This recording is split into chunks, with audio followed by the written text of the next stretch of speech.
So, hopefully one day all this lockdown will be over, and some folks are saying to themselves, well, when this is all done, I'm going to start a cover band, or I already got one started.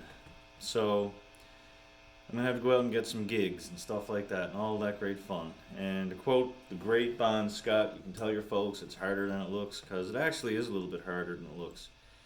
You only get to see like the little bit of fun that we get to have when we're up on stage playing and stuff. There's all the rehearsing crap. And the big hurdle is actually finding a venue to take a band who's never played before. You could have all the experience in the world, but if you don't have your band name out there and gig worthy, a lot of clubs don't want to look at you. Festivals don't want to look at you. You kind of got to have a bit of a reputation. They want to have a bio that says that you've been doing it for a while. So your first step into doing all this stuff is finding a venue. And you're going to contact a bunch of people and you're going to get the run around. You're going to get all this stuff that, they're not really booking anybody right now or just not interested or giving you some line like, well, you play this bar so you can't play my bar, whether it's manager or the owner or whatever. So usually there is that one bar that'll take somebody and give them a shot. So, if it's in your city or your town or wherever you're living and you can actually go in and speak to somebody, that's the best way to do it is in person. That's my opinion, and I'm not a cover band guru. I can't, tell you how to get everybody gets their gigs, but that's a good way to start. And there's no such thing in the beginning as a bad gig. I mean, the band I play in right now, we played a warehouse opening. We played in a warehouse next to racking, and whatever they were selling. I think it was like a lot of PPE and stuff. And we were set up somewhere in between like an emergency exit and something else. And but they had people there, booze, and people danced in the warehouse. And it was a great gig. We got paid, we got money, and walked out with a gig under our belt. Even though a lot of people might look at it and go, "Well, you only played a warehouse," but it was something, and it helps with the chops, and it helps the band get tight, and it helps stage fright, all that stuff. So you can't be too selective in the beginning. Um, if somebody offers you a warehouse gig, take it. If somebody offers you a backyard party, take it. If somebody offers you to play in their living room, if they're paying you, take it. You can never be, even when you're at this a long time, you can never be too good for the gig. And there's a lot of people out there that have been doing this for a long time that have played private parties in somebody's home, set up in front of the fireplace, mirror and pictures of Nan behind them.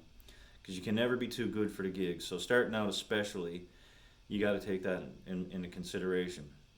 So you've done the legwork, you found a bar, you're in, you're talking to whoever's booking it, whether it's the manager or the owner. You got to sell your band. You can't sell yourself. You got to sell your whole band.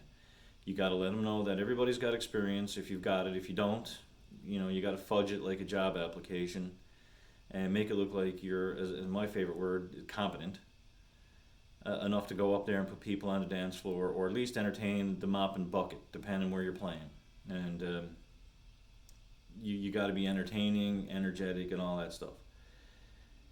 So if you go in and they kind of give you a runaround, there's nothing wrong. If they say, get back to me in a couple of weeks, get back to them. Don't let it go too long without them hearing from you, because what happens then is they'll book someone else and they won't have room for you. And people don't realize that in the beginning, and I didn't. A lot of bars start to book bands in the fall, and then they're booked for a year. I know Tolls starts in September and has the following year booked up by the end of October. You're not getting in there. So uh, you really need to get out there and get yourself booked. Usually October, that's when they start looking to get the next year out of the way. So you can be a little bit persistent. Don't be overbearing. If they say that they're going to get back to you, then let them get back to you. Don't be too persistent. Don't call the club every week and drive them crazy, because that can be a turn off as well, and you may never get in there. The other thing you can do is that you'll have friends and stuff, and they'll give you contact information sometimes. If they believe in you and they think your band is okay, they might say, hey, why don't you try getting in here? and they might give you an email address. And that's a great thing about technology this day and age, is that you can reach out to somebody. One time you had to call a club, now you can email. It's a little bit easier. It's less nerve-wracking. So you fire off an email, give your band a little bit of a bio, and just say, we've got experience. We can play. We know our instruments. You don't know. You might stand a chance of getting in there. And you really got to sell your band. I can't stress that enough, because I've seen people go into bars when I've been setting up, and they're selling themselves. Oh, I've been at this, I've been doing this, I've got this, I've done this. And it's not about what you've done. Your band has got to be able to do the whole thing, because they're not hiring just you.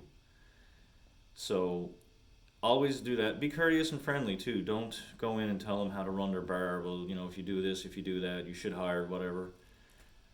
They're running the bar. They don't need you to tell them how to do it. Don't try to get gigs by bad mouthing other bands. Don't go in and say, well, you've got this band playing here and they're a bunch of arseholes. Don't do that. Or I heard they were bad mouthing you at a club. Leave all that alone. That's schoolyard politics, and that's no way to get a gig.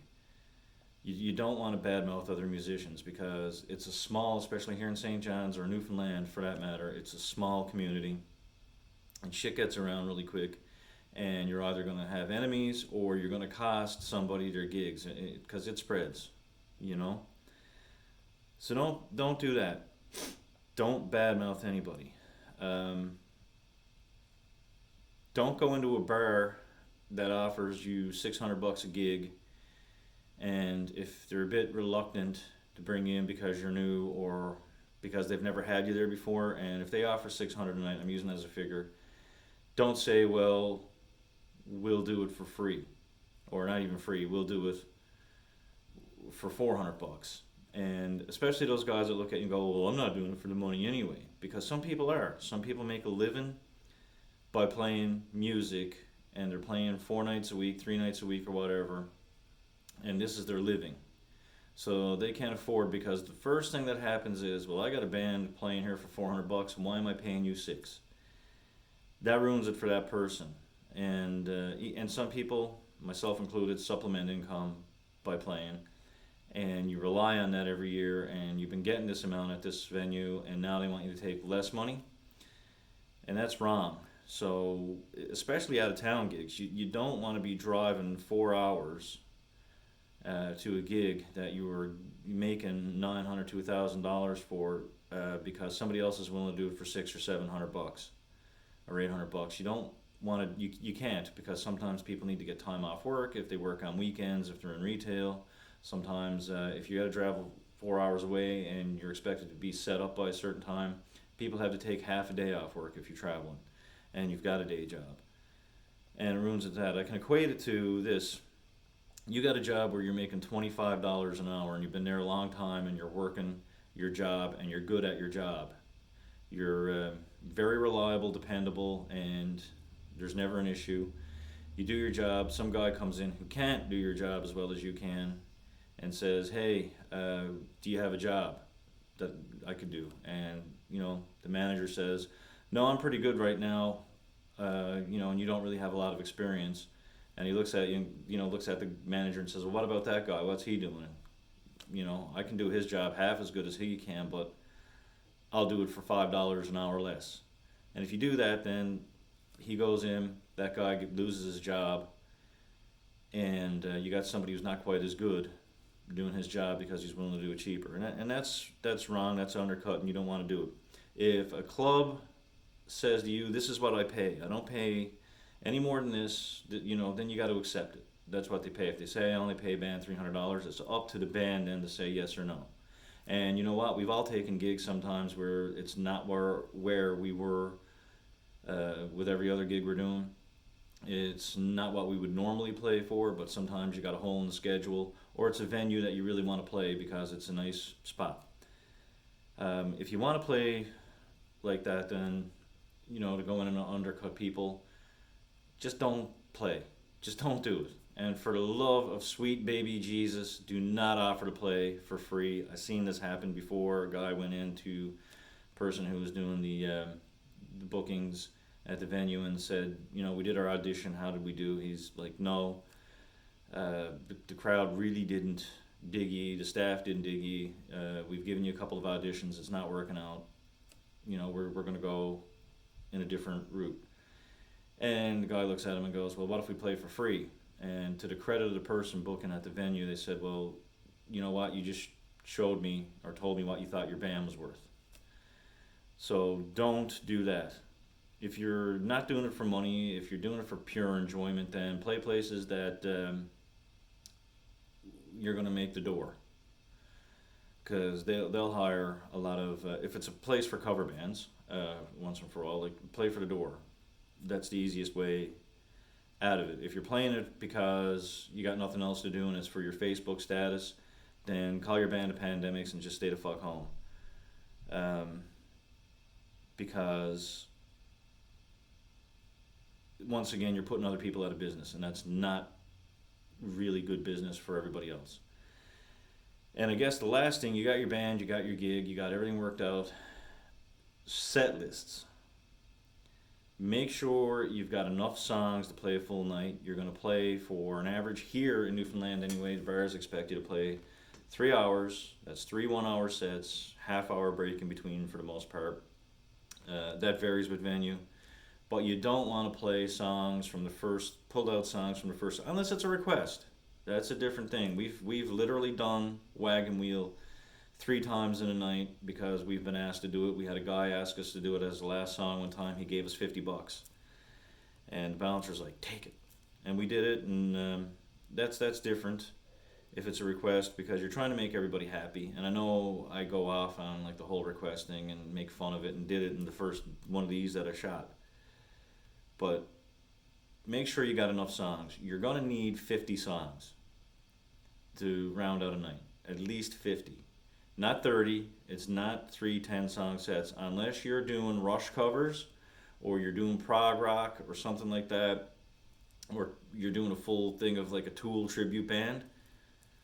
You're not going to cut it with rock radio formatted songs with 10. You're going to need, man, we do 18 songs sometimes a set. And you're going to need 14 at a minimum. If you're really good with stage banter, you can get away with 14 songs a set, 14 to 15 songs a set. Keep that in mind. And that's the crap I was playing in the beginning. You might have noticed a little bit of Brown Eyed Girl, Wagon Wheel. Keep your hands to yourself, and Hurt So Good. Those are staples for cover bands. Those aren't songs that I can't say I enjoy, hate, or whatever. Maybe indifferent is the word, because people enjoy them, and that's, at the end of the day, when you got a full dance floor, that's what matters. So your set list is what keeps you alive, because if you keep people on the floor, if you're pleasing the people, and audibly, they're going to dance. And the more they dance, the longer they stay in the bar, the more they're going to buy, the more they buy, the more money the club makes, and then the owners and managers are happier with you. Also, don't be an idiot on stage. Don't get drunk on stage. Don't swear all night on stage. Don't be offensive. Be professional, because at least then you'll get back and you'll have a good name, and that leads to other things. Festivals, it leads to weddings, private gigs, where you'll make some money, and that's it. Because, if I had my way, I would, and I'll close out, and I'm going to close out on something first and foremost. Ian Rossiter, if you're watching this, can you start a fucking YouTube channel? You're an awesome guitar player, and you do your videos and stuff, and we all watch them, and we're like, wow, you're amazing. You need a YouTube channel, because you're a monster guitar player. I love you to death. You're funny. Start a channel, okay? Thank you. But anyway, if I were to play what I wanted to play, it would drive people out of the club, and that's it. So I'm going to leave you on some of my favorite riffs. You're probably going to turn it off now. If you watched it all at all, this is a good part where you can go home, or turn on. You're probably already home. Turn off your phone, your computer, or whatever. Put Nan to bed. But I'm just going to noodle on some stuff that I like.